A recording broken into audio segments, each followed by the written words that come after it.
Said SEO's changed massively in the years, but there are some beliefs that just refuse to die. So, what are those myths, and what is that misconceptions that marketers still have about SEO in 2025? SEO is not going to be dead. As soon as we are searching, Google is alive. Search engines are alive. As we are transitioning into generative AI based searches, AI searches, SEO is not going to be dead. Obviously, it is transforming, and that change is the only constant. It is dead for some people who will not upgrade, who might not revamp their strategies, who will continue to work in their traditional approach, Hmm. and a lot of those things. For them, it might be dead.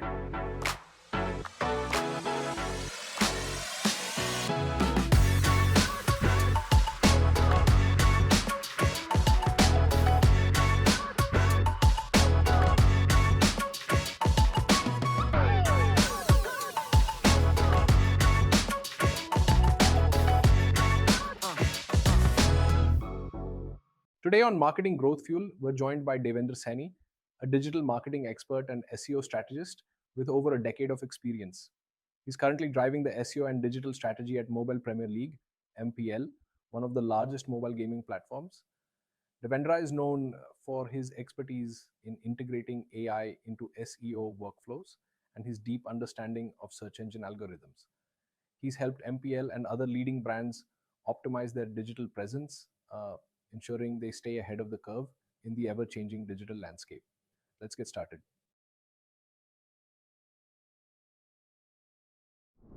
Welcome back to Marketing Growth Fuel, the podcast where we go beyond funnels and frameworks to uncover the people and the purpose behind great marketing. Welcome to the show, Devendra. Thanks, Vikram. Thanks a lot. Excited to be here. Great, great. All right. Devendra, let's start by grounding ourselves in the now, the AI age, as we call it, right? And SEO has never been misunderstood, more misunderstood, or more misrepresented, especially because of AI. So, before we jump into what's going to happen in the future, I want to really understand what's happening today. Today everyone has a take on SEO. But very few people have seen it evolve over the last decade or 2 decades, and obviously you've been one of them. So I'd love to start off first by debunking some myths. SEO, like I said, SEO's changed massively in the years, but there are some beliefs that just refuse to die. So, what are those myths, and what is that misconceptions that marketers still have about SEO in 2025? Cool. One question, a lot of answers. So yeah, I'll just start off, with answering what's happening now, since you asked it first. So as we are speaking, Google has rolled out a core update yesterday. So what core update is, basically Google basically changes, upgrades, or make a lot of changes in their ranking systems. How Google wants to rank web pages across the board. So Google has launched. So a massive shake is happening in the industry right now as we are speaking. Absolutely, absolutely. uh, Now the myth part of it, I with time, in last almost, I would say, 10-15 years, I have come across multiple myths. One myth that has been consistent across the industry marketing is SEO dead. Hmm. Every time a new update or new feature launches, everyone goes haywire, panic mode. But is are we is SEO going to be dead? Is Google going to screw us up now? What will happen to our organic traffic? Everything comes down to that same question. Even right now as we are speaking, there is a myth across the industry, especially the West, Hmm. uh, that SEO is going to be dead. you know a lot of things are going to be changed. We are going to lose our jobs. I would say no. SEO is not going to be dead. As soon as we are searching, Google is alive. Search engines are alive. As we are transitioning into generative AI based searches, AI searches, SEO is not going to be dead. Obviously, it is transforming, and that's change is the only constant. I Hmm. would say, and this is what everything change. SEO is also changing. It's upgrading. So yeah, I mean, a lot of fear mongering is there. Yeah, people should fear, because the kind of change it has bought is massive. So yeah, One of the misconceptions that people have is SEO is SEO dead? I would say no, it's not dead. It is dead for some people who will not upgrade, who might not revamp their strategies, who will continue to work in their traditional approach, Hmm. and a lot of those things. For them it might be that, and there are certain categories, I would say, for them SEO might be ineffective channel Hmm. going ahead. Yeah, I mean, I would say they also need to think of other marketing channels as well, and the reliance on SEO organic channel for them would be lesser, I would say. But it's still not dead, it's still transitioning. So we guys need to adapt with time. That's Hmm. how. And there are certain other there are some common misconceptions as well, with related to a lot of tool set, does DAPA works, it impacts Google. This has been a common misconception. People who rely on, let's say, content, basically, if can I replace my entire content team with a chat gpt and hire an intern who will run the chat gpt for me, for Yeah. us. I mean, all of those, these are also misconceptions, I would say. No, SEO is like AI is not completely replacing anyone or content writers. It is surely going to impact and create a lot of redundancies on certain roles, but yeah, Hmm. it's not going to, I mean, take away their jobs unless and until they upgrade as well with time. That we are going to talk a lot about in this podcast, I believe. So Sure. yeah, a lot of common misconceptions. Obviously, one misconception was Moz DAPA. People think like mera DA बढ़ा दो, increase my domain authority, page authority. No, Google doesn't rely on those metrics. Those are third party metrics. Hmm. So that is a very common misconceptions and a KPI in the lot of dashboards that I see, and that's a myth. Google doesn't rely on any metric, whether it's Ahrefs, DR, SEMrush, site authority, or Hmm. Moz domain authority. Those are just third party metric. Google doesn't even rely on any of that. Google has its own mechanism to evaluate a website's authority. Yeah. So I mean, these are some of the misconceptions that came into my mind. So, given that the fact that there are these misconceptions and myths, uh, moving into the next 5 years, 3 years or so, how do you convince, stakeholders across the business that what we should still be investing in SEO? Sorry. I mean, again, it depends on. I mean, see, you'll. It depends is the keyword that SEOs will use, and I will use this keyword. I will stuff this keyword into this podcast because that's what I mean. SEOs would do. I mean, everything is dependent on something. So yeah, again, it depends on which category you are in, which business you are in. Hmm. Let's suppose, I mean, if you are a content based websites that is running on heavily on top of the funnel traffic, right? Queries which can be answered by Google with just either by a featured snippet or a AI overview or something like that. Hmm. Surely SEO, you will need tons and tons of traffic to basically cover up the loss that you are going to get with the launches. So it all depends on what kind of category you are in. uh, if you are a business that serves a lot of transactional based intent, that has a product that people are searching for, Hmm. and you, if you are not there on first page, top 3, even AI overviews, other LLM engines, then you have a long way to go. There is no, I mean, there is no way you need to you just need to show that people are searching for us and we are not there, we Hmm. are not presence anywhere, right? So I mean, for them, you have a roadmap for next 2 3 years. You need to outrank on competitors. For people who are already there, they also need to sustain, right? You cannot lose on your share. So sustainability in SEO is also one thing that no one talks about. If you get there in top 3, you'll have to fight every core update, HCUs, your Absolutely. competitors, so that you'll not. So you'll need to come, keep on investing it. Your share might be 50% now, it might decrease up to 35%, but that 35% is still organic. It is valuable, and if you're not going to invest in that, it is no from that 35% will come to 3.5% within Hmm. 1 year or 2 year. I mean, that's a massive hit, right? So even sustainability takes a lot of efforts to, so brands, they might not have much to grow, but they still need to sustain. Hmm. So every brand, every category has its own story or strategy to run.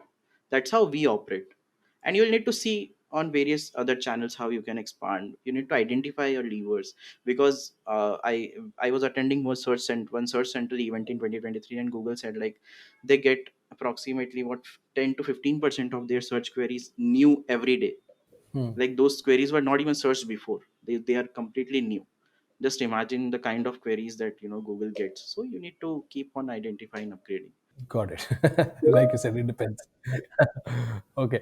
So now, building on this, right? So back in the day, I mean, at least before AI, visibility was about how you rank on page one. Okay, but now there are, like you said, there are these featured snippets. Obviously, there is, I think, search generative results or experiences, SGEs as you call them. Okay, and obviously there is a newfound concept called as zero click searches. Okay, so now I mean, what does it mean to be visible? How do you define visibility now? So first of all, I mean, I would like to say zero click searches have always been there. Hmm.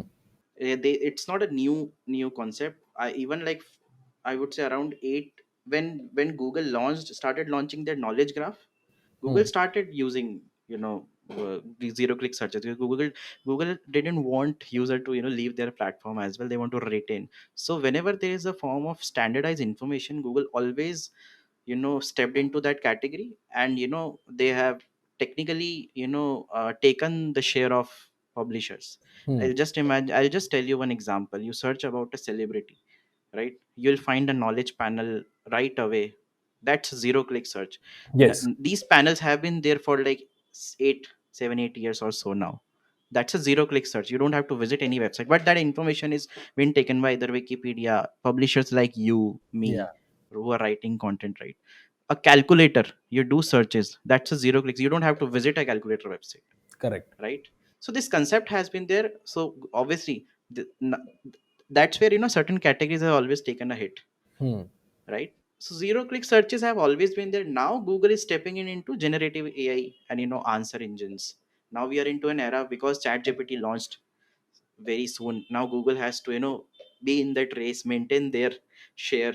So Hmm. Google also had to, someone press the panic button, and in Google, and then Google started launching their SG Gemini, then now AI mode and all. Hmm. So obviously behavioral shift is there. Google is changing. We are now officially in an era of decoupling. Interesting. So I mean, the great, I would say there has to be the great recession and all. For SEOs, it's the great decoupling, because previously the impression and click line used to be this. Now as you grow, it is going like this. Yeah. Why?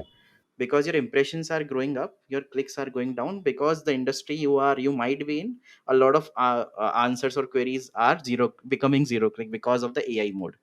But still the blue line is there. So Hmm. now you need to adapt the decoupling shift. That's where this gap came, and that's where SEO is not no more a click through attribution channel now. Hmm. Okay. SEO has to be brand led also, because ultimately a user is seeing an answer from your website. Google is citing, I'll just give you an example. Hmm. If you search cash games on Google, real cash games or games that make you money, or you can earn money, right? You will find an AI overview, right? You'll find AI overview telling there are brands like MPL and XYZ, Hmm. where you can go and make money. And when you will click on, the user has already gotten the information that that query is a zero click search. It Correct. has Yes. yielded me impression, but no click. But now what user will do is, now user get to know MPL in the AI overview. Now the user will either type mpl.live in browser, or Hmm. it will search MPL query on Google from there itself, and then come to website. Hmm. The initial query was an impression, a brand led, a non brand led query, a zero click search query, but ultimately user kind of gotten aware of MPL, and then it started. So that's how your impressions are more important, because they are also increasing your brand awareness. So Hmm. you have to keep spending so that you are visible in those AI overviews and generative answers, that indirectly are informing that this brand is there, because that query is transaction. User have to download a app and to make earn money. User Hmm. cannot make money by that Google search, right? So that query is a zero click search query, but ultimately user have to make a transaction. So Hmm. Google user has to, unless and until Google launches a real money app and start sending users. to their own app. That's what Google has been doing on certain categories. Google launches its own products and keep it to themselves. But yeah, so that's how it's happening. And that's how impressions and view through attribution has become more and more important. Got it. And just to Ahrefs is a tool. They did a recent study. So every query that has an AI overview on a result page, the CTR reduces by 35% approximately. So CTR to all the the brand or links, the product. so all the links that are there, so they will receive 35% lesser clicks that they used to get before. So for a brand, I can imagine that's just becoming. I mean, it's becoming more brand led. Okay, but at the end of it, the outcomes that you had earlier, where you really had the clicks directly to pages that were ranked, etc., that's substantially going down. Oh, interesting. And then the way I look at it, so first is I think then SEO is becoming more brand marketing, or is now starting to become more brand marketing. Yeah, I mean, some sections, obviously a good amount of percentage is brand marketing as well for SEO. But I still see a lot of queries don't, I mean, the AI overviews are quite ineffective as well. You Hmm. see a lot of bugs sometimes, so queries being answered vague because AI also hallucinates. A lot of AI overviews are also being pulled by results that are spammy. So sometimes user don't click it. I have found a lot of people, they don't click, they don't trust those answers. They also go to the organic natural blue links and they'll click on that. On some, we have also done our research on some queries. We have not received a downfall in CTR in spite of an AI overview. Hmm, Some interesting. queries which are like quite answered good, user don't have to visit a website. Let's say user want to understand the rules of a certain game. They Google provides us the entire summary of how to play a certain game via our own page. I mean, user don't have to, but on which platform that user will play, then Yeah, that's ultimately that also. leads to.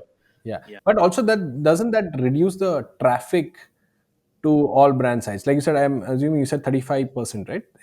Click through rate. So I'm assuming that there's a drop in 35% traffic. That's quite a lot.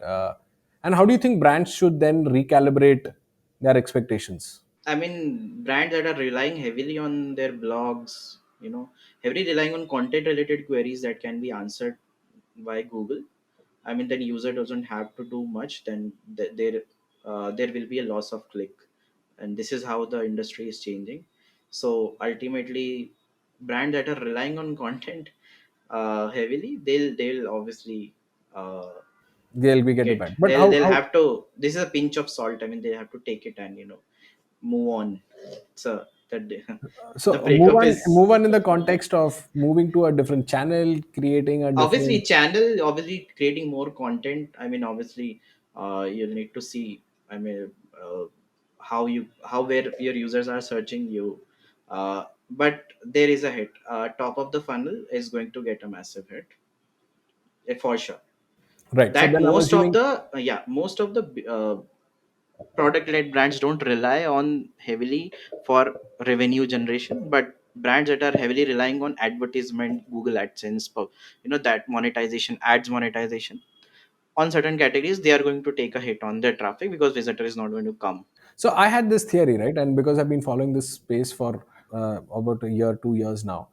So here's what I thought, at least from an adaptation perspective, and I could be completely wrong, but I'm just going to put it out there, right? So one of the adaptations I thought brands need to start making is to start investing in creating their own audience. Okay, now that audience could come in the form of a newsletter subscription, or it could be maybe ideally should be a newsletter subscription, but could also be a specific, social media channel or maybe a networking platform. Okay, but if they are able to build an or captive audience, obviously then it makes things a little more easier because at least the communication flow to them is appropriate. The challenge is still rely on building. How do you build that captive audience, right? So you still need to rely either on Google or those other social media platforms to build your own captive audience. Okay, all right. So amongst all of this, you know, the very backbone of SEO has always been the technical aspect of it, right? So obviously we call it technical SEO. Okay, but then there's been that recent rise of UI, UX. Then there is product integrations, or now that we are in the world of AI content. Uh, so the question I have for you is that is technical SEO a main growth factor even today, or is it that maybe we should not pay attention to technical SEO anymore? I would say again, technical SEO has always been a backbone of any web engine, whether it's a website, a small, big. I mean, again, technical SEO is not affected much by an AI or recent advancement. Technical SEO is, in fact, it's going to become more important, Hmm. I would say. The story is same. If you have a website of, let's say, 10 pages, yeah, technical SEO is not important. It's a one time area, you'll fix things and you'll move on. But if you have a website of, let's say, 10,000 pages, or lakh, million, 2 million, 3 million, right? Technical SEO is going to be backbone. Just imagine if someone is visiting your website and they are not able to see anything, right? Hmm. What will happen? Same happens. That's what a technical SEO is, right? If you want to make sure that your pages are getting rendered so that AI can crawl your pages, read the content, index it, and then whenever someone is prompting, then provide a citation or rank you. Same Google does, right? So if that's not happening, then how you are going to get that visibility, right? That's what technical SEO is, right? You want to make sure that your website is crawlable, Hmm. indexed properly, it is getting rendered properly, you don't have much of the bloat, everything is in line, your responses are fine, your UX is in inline, your page speeds, and lots of other things. So it all the story is same. So recently I was auditing one website, and they were actually blocking all the crawlers, Hmm. right? I audited their logs. Somehow the CDN is blocking all. Their website was not getting crawled by ChatGPT, Perplexity, Claude. No crawlers was able to see the pages and content. I mean, who will identify that thing? Technical issue, right? So you go fix the issue, Hmm. and then within 7 days, most of the prompts they were not there, and in after some I was prompting the right query, they were like in the top three suggestions, and it was a SaaS based website. For them, the search is very important. So where technical SEO is, uh, it is not going anywhere Hmm. soon. I would say indeed there I have quoted their technical SEO have you when you do migrations, right? Those are very big steps. SEOs have to take you're migrating your domain from one domain to another, or maybe a different library, right? That's those are very important thing where technical SEO plays a huge amount of role. Your redirect has to be in place, your content, your overall Hmm. structure, speed, everything has to be mapped. Your website can tank after a bad migration. All of this is part of technical SEO. So, and relation between tech departments and SEO is always a sas bahu kind of a relation. So I mean, a lot of mishaps happen via engineering teams. They'll put some code, they'll do some certain releases that might mess up the tech SEO. Who is going to Hmm. detect it and solve it? So these things are always going to be there. So technical SEO is, I mean, it's not going to change. Again, if you are working, let's say, for an Amazon, right? More than 500 million URLs indexed in Google. Just imagine no technical SEO team in the company. Hmm. That's a nightmare to be in. I'm just going to double click on something said you said, right? So, and this was in specific to one of your clients that you audited the website for. But I'm assuming a lot of our fellow marketers are going through the same, uh, you know, challenges. If I was, so first and foremost, right? See, back in the day, we used to have a strong technical SEO, or you're optimizing the site for Google. Then now, with AI coming into forays, then you have someone like a Chat GPT or Claude, these engines, and now they are exploring how they can evolve into a search engine as well in many ways. How do you respond to that, right? So how do you ensure that your website is crawlable for them? Are there any technical aspects to making sure that your website is crawlable by AI bots?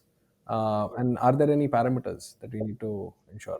So I would say there would be two types of checks that I would always do. One is at a user agent level. That's what, when you integrate CDNs, firewalls, and all. So you can, so at a user agent, I'm not blocking them, whether via robots or uh, any, because they'll have a certain user agent. Hmm. And if I'm somehow blocking them, then they'll bounce off right away. That is a must check. You need to actually check. So there are a lot of user agent checkers that are available on, you'll just google it and you'll identify. You just need to do a chat GPT or a Google search. You'll find a way to do a check. Secondly, you need to check the rendering part.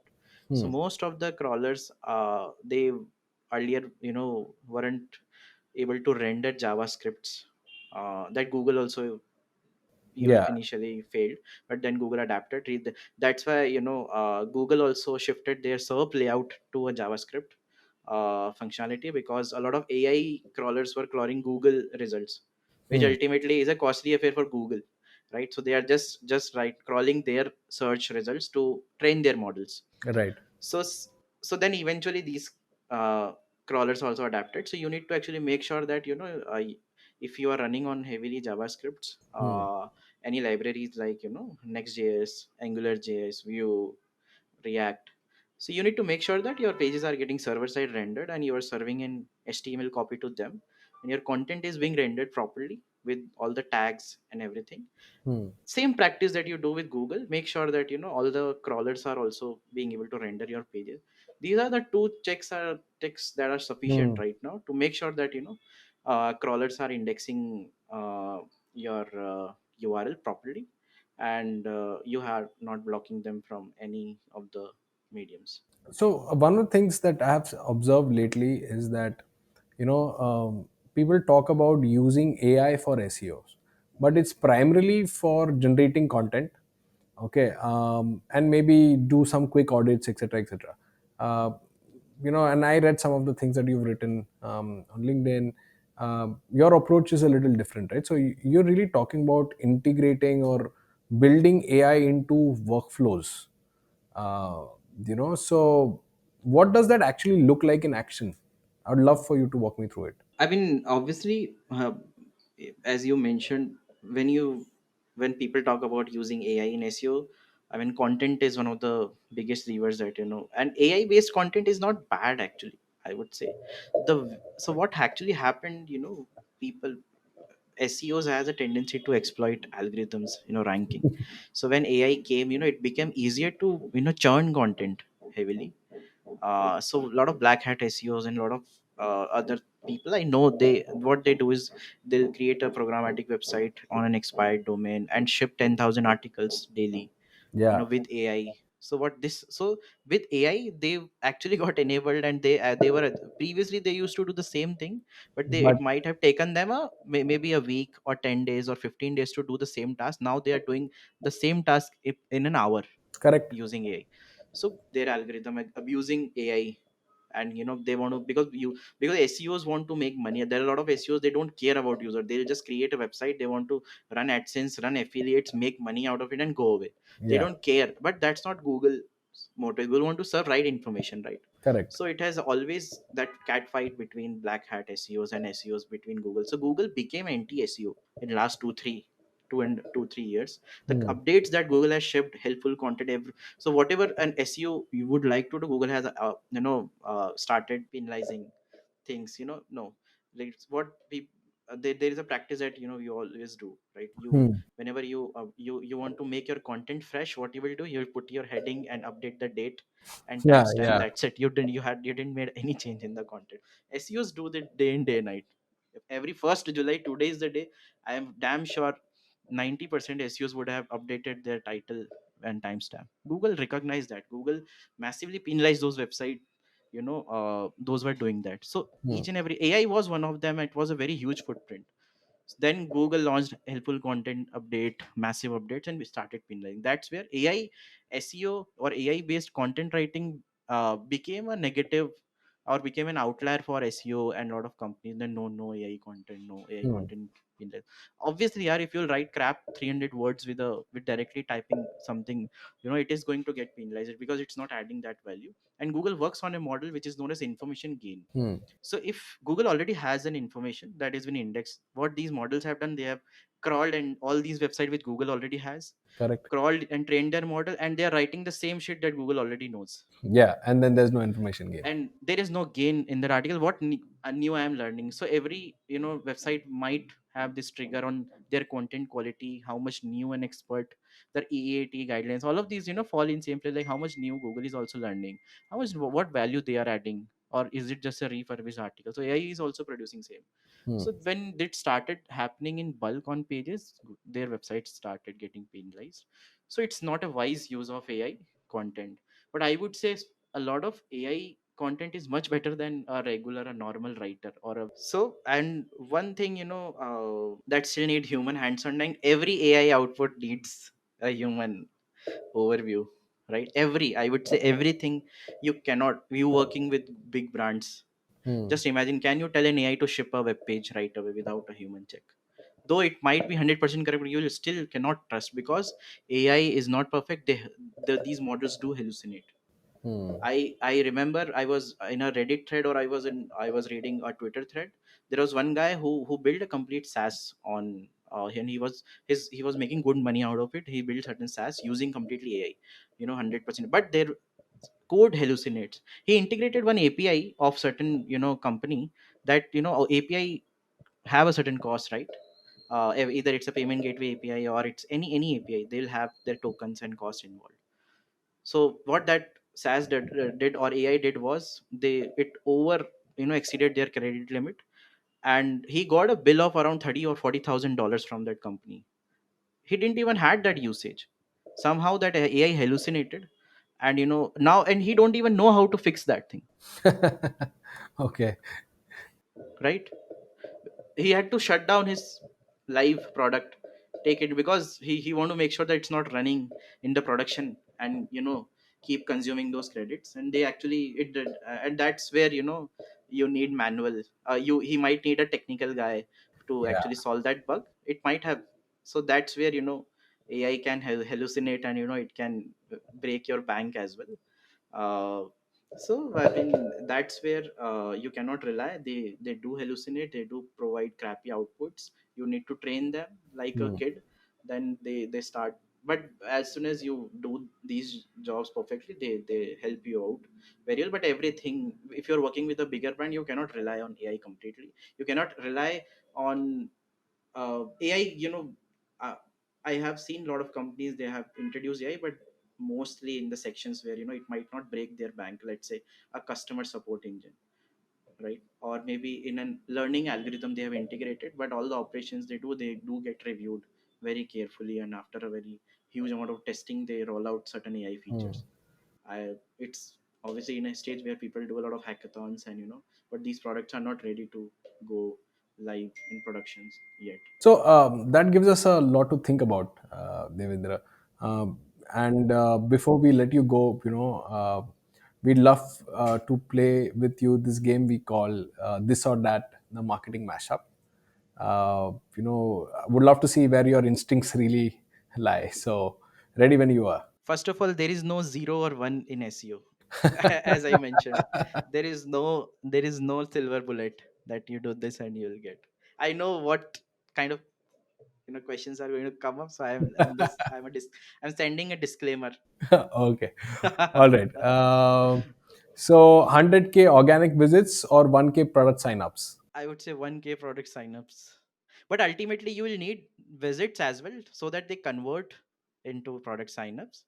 But those, I would say those product signups could have been with just 5,000 visitors or 10,000 also. Got it. That 90K might be top of the funnel traffic that's not converting, but that's a vanity. You are still getting the traffic.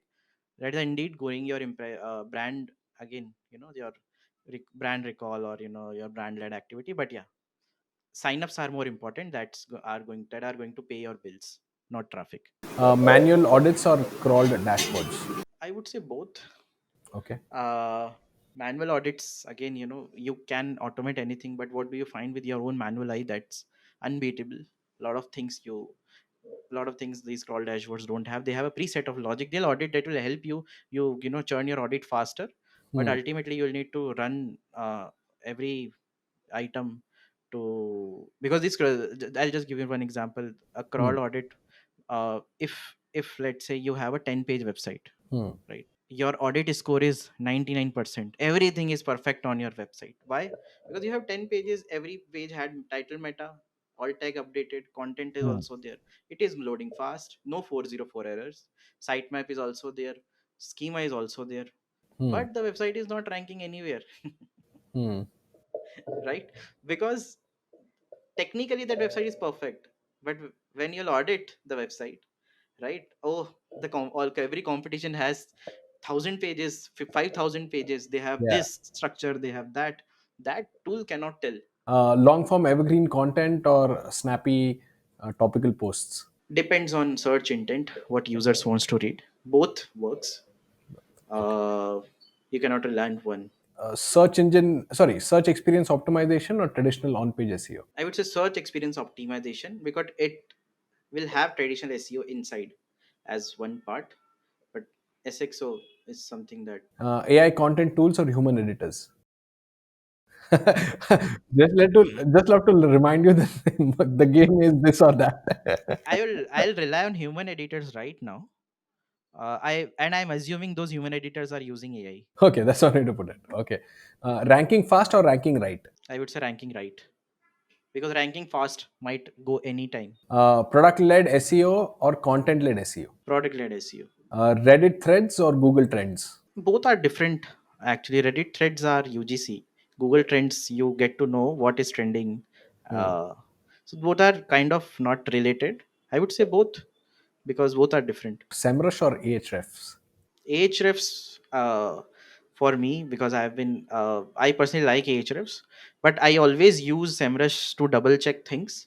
So I use a combination of both tools. But if you'll see which tool is open right now as well in my browser window as we are speaking, that's Ahrefs. Weekly SEO reports or monthly stakeholder fires. It depends on, if I would have been an agency side who is paying more, I would say. And if I'm on a product side, how on what stage we are. First 3 months, if we are shipping something, we are into execution and we are closely doing. I would say weekly. But if some things are stable, you don't have much updates to share weekly basis, Hmm. then monthly can be doable. But in start, I always do weeks. Then I transition into buy, then monthly. Fixing crawl errors or rewriting metadata. I would say again, these are both different. One is part of on page and one is crawl. It depends on what kind of crawl error it is. But which would you give more importance to? And 404s are important, but they're not that important. Even if they are not on a very large scale. If there are 50 404 pages Hmm. and there are 50 pages that don't have metadata, my priority would be to first fix metadata. So metadata would be one, then 404 crawl errors. But if there are serious crawl errors, Hmm. Then you would HTTP want to errors, focus let's say on that. wrong HTTP responses, soft 404s, then they'll also become equally important. Zero click search or no rank visibility. Both are almost equal. They all end up.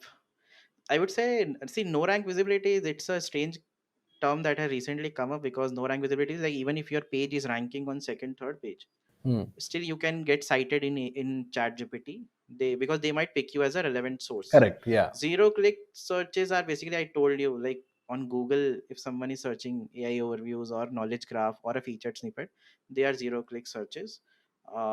But and a lot of zero click searches, you do get visibility. They like zero no rank visibility is a subset of zero click search, Hmm. I would say. Okay. Final one: schema markup or internal linking. This is also, uh, Which would you give more importance? Let's I put would it say that way. internal linking. All right, so that's pretty much the end of that section. Before we let you go, we throw up this fun wildcard question to our guests, and that is, if your voice had to be represented by a fictional character who gets you your tone, who would it be? Goku. Goku? Oh, nice. All right, so that's a wrap on this episode of Marketing Growth Fuel. Huge thanks to Devendra for joining us today. Really appreciate this. Obviously, like I said earlier, there's a lot that Devendra has given us to think about. From SEO, just from being SEO, we need to start becoming more marketers. We talked about how AI is going to affect search, and how we need to start preparing ourselves for it. So thank you, Devendra, once again for bringing your sharp, forward-thinking insights to this conversation. And yeah, any parting words? No, I guess I pretty much enjoyed this overall. I have a lot to speak. We could have spoken it for 2 hours more, but uh, yeah, yeah. I mean, happy to connect, and yeah, looking forward for more such Fantastic. discussions. And I appreciate your initiative on giving out content and bringing in experts. Yeah, whatever I had learned uh, in past, I try to deliver. Though it's small, I still keep on learning. I could be wrong on certain aspects. I could be right. All right. Thank you so much once again. Thanks for tuning in. If you enjoyed this episode, subscribe on YouTube, Instagram, or your favorite podcast app. Catch past episodes and more at techdogs.com. See you next time.